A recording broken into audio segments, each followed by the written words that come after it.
The more real you get, the more fake the world looks. A part of spiritual awakening is learning that the world is an illusion, to be in the world but not of it. A path to higher consciousness, frequencies, vibrations, is in renouncing the illusory world. This process is explained in my 2010 book and audiobook, Levels of Energy. As you ascend, the world becomes more unreal. You notice that the news on TV is fabricated and that real news comes from the experiences of people you know and trust. You see how movies and video games are counterfeits of real experience. We have created a society that has mostly substituted real adventure for adventure on the screen. It's fun, but not as much fun as reality. Real adventure requires courage and stamina.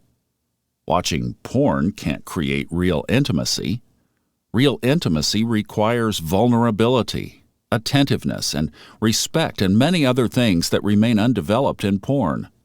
For the same reason I'm not fond of porn, I don't like using navigation apps all the time. I'd like to develop my sense of orientation instead. And I much prefer playing tennis to watching tennis, doing seminars live to doing them on Zoom, etc.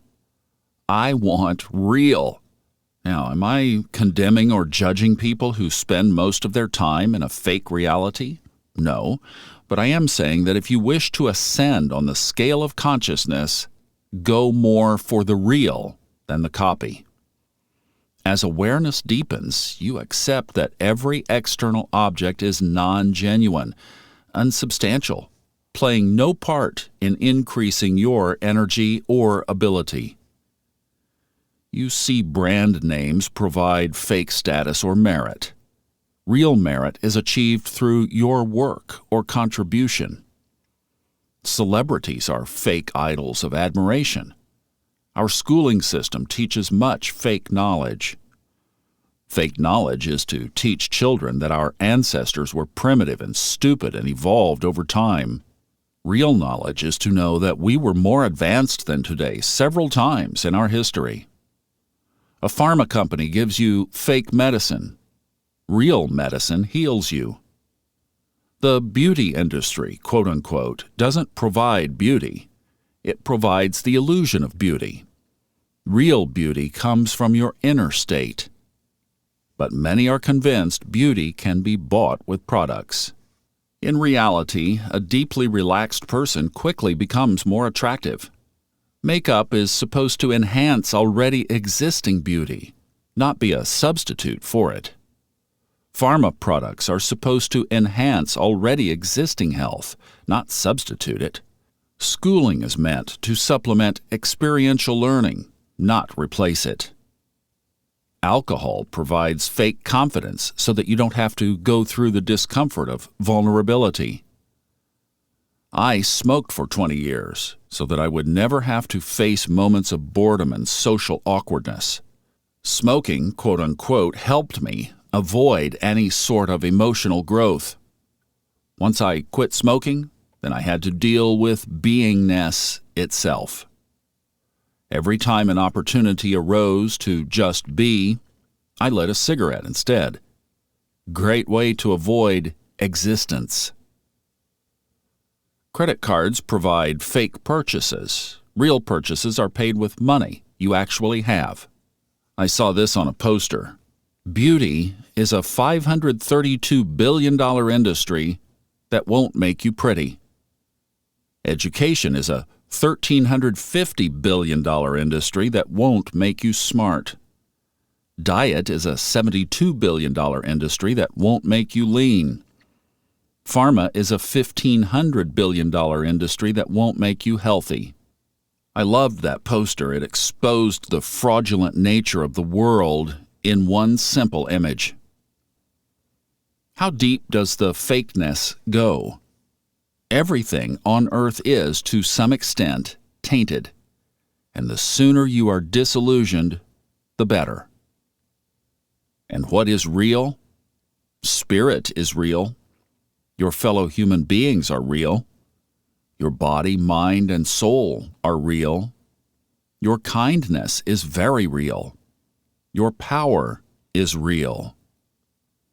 And the whole point of the charade of fakeness is to make you forget your power. It's a game, a training, an amazing experience. This has been the way on earth for as long as this game board exists. Once you master the game, you exit the game. So it's good that everything is more or less fake. Otherwise, the game of life couldn't be played. The goal of the game is to awaken to what's real. One of the requirements for ascending is discerning truth versus falsehood. Every time I post something dedicated to disillusionment, I receive a few unsubscribes, with people complaining that I am focusing on the negative. I can tell these people haven't read or listened to my books. They think I teach this New Age positive thinking nonsense, which isn't positive at all. There is nothing positive, life-affirming, or success-oriented about denial. As I say in Levels of Energy, life is meant to be a balance of negative and positive. When we welcome the negative without resistance, in appreciation of its purpose, then it's much easier to pivot to the positive. Then the positive becomes genuine and profound, not like the shallow and indeed fake positive thinking so popular these days. Disillusionment may seem scary and negative, but it is very positive. You quit wasting your time with or investing heart in things unreal, such as brand names, politics, and alcohol, and you get on with the process of spiritual and physical refinement. I was strolling through a supermarket the other day. There were several rows of chocolate bars, strawberry bars, vanilla bars, caramel bars. They all had the words like keto, diet, weight loss, and protein on them.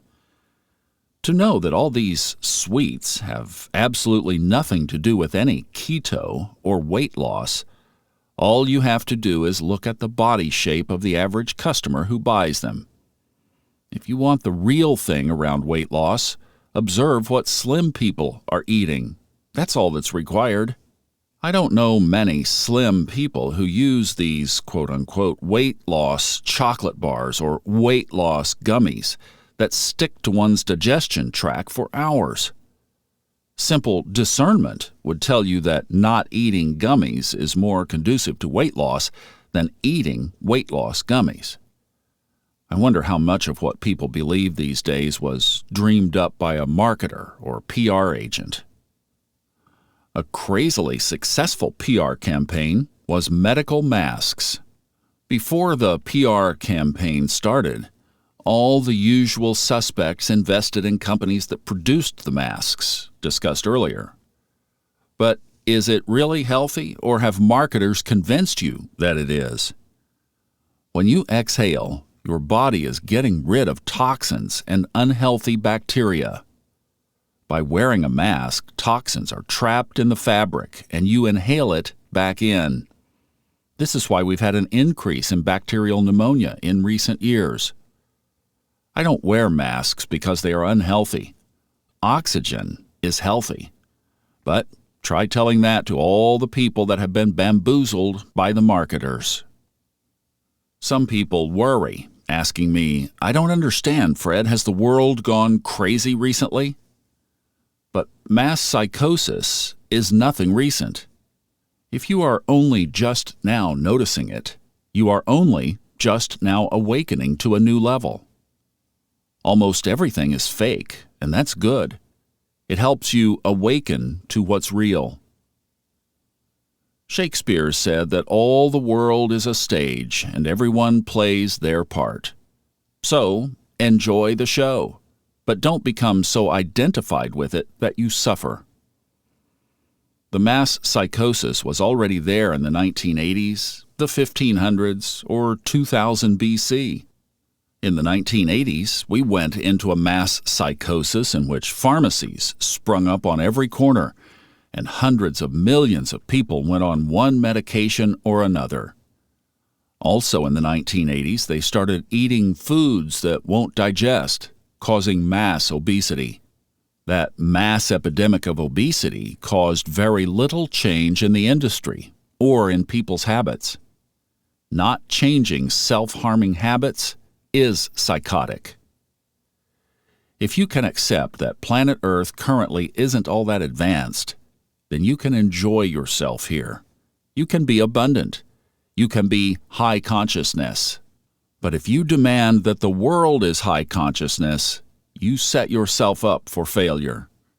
Don't try to control others' choices. Take charge of your own. They don't really care about us. If you want to make the world a better place, take a look at yourself and make the change.